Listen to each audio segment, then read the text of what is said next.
পারস্য উপসাগরীয় অঞ্চলে ৩০টিরও বেশি তেল সমৃদ্ধ এলাকা রয়েছে, যেগুলোকে সুপার জায়ান্ট বলা হয়। এই এলাকার প্রত্যেকটিতে অন্তত ৫ বিলিয়ন বা ৫০০ কোটি ব্যারেল ক্রুড বা অপরিশোধিত তেল রয়েছে। এছাড়া এই অঞ্চলের তেলকূপগুলোতে প্রতিদিন যে পরিমাণ তেল উৎপাদিত হয় সেটি উত্তর সাগর বা রাশিয়ার সেরা তেলকূপগুলোর উৎপাদনের তুলনায় ২ থেকে ৫ গুণ বেশি। আধুনিক ভূতাত্ত্বিক বিজ্ঞান শিলা বা পাথরের মধ্যে এমন কিছু উপাদান চিহ্নিত করেছে যেটি এই অঞ্চলকে তেল সমৃদ্ধ করেছে। এর মধ্যে এই অঞ্চলের দেশগুলোর হাইড্রোকার্বন উৎপাদন এবং সেটি জমা রাখার সক্ষমতা অন্যতম। এই সবগুলো উপাদানই পারস্য উপসাগরীয় অঞ্চলে আদর্শ অথবা এর কাছাকাছি স্তরে বিদ্যমান।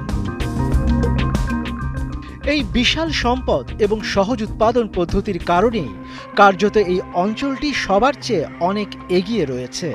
একই সঙ্গে এই অঞ্চলের নিকটতম কোনো প্রতিদ্বন্দ্বীও নেই। বরফ যুগের শেষে অর্থাৎ আজ থেকে প্রায় ১৪,০০০ থেকে ৬,০০০ বছর আগে বন্যার ফলে যখন পারস্য উপসাগর গঠিত হয়, তখনই হাইড্রোকার্বনের উপস্থিতি সম্পর্কে জানতে পারে মানুষ। এই অঞ্চলের অনেক এলাকায় নদী ও উপত্যকায় প্রাকৃতিকভাবেই ক্রুড বা অপরিশোধিত তেল ও গ্যাসের নিঃসরণ স্বাভাবিক ঘটনা। এছাড়া এই অঞ্চলের ভাঁজ পড়া ও ফাটলযুক্ত শিলাস্তর এবং গম্বুজ আকৃতির কাঠামো হাইড্রোকার্বন আটকে রাখা ও সংরক্ষণের জন্য খুবই উপযোগী। দক্ষিণ ইরান থেকে উত্তর পূর্ব ইরাক পর্যন্ত বিস্তৃত এই কাঠামোগুলোর মধ্যে বিভিন্ন আকারের শত শত খনি বা রিজার্ভার রয়েছে।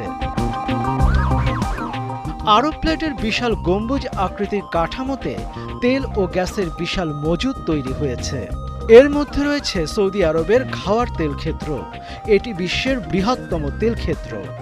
যুক্তরাষ্ট্রের ভূতাত্ত্বিক জরিপ সংস্থার মতে ১ শতাব্দীরও বেশি সময় ধরে উৎপাদন চলার পরেও এই অঞ্চলে আরও বিশাল তেলের ভাণ্ডার আবিষ্কৃত হওয়ার অপেক্ষায় রয়েছে।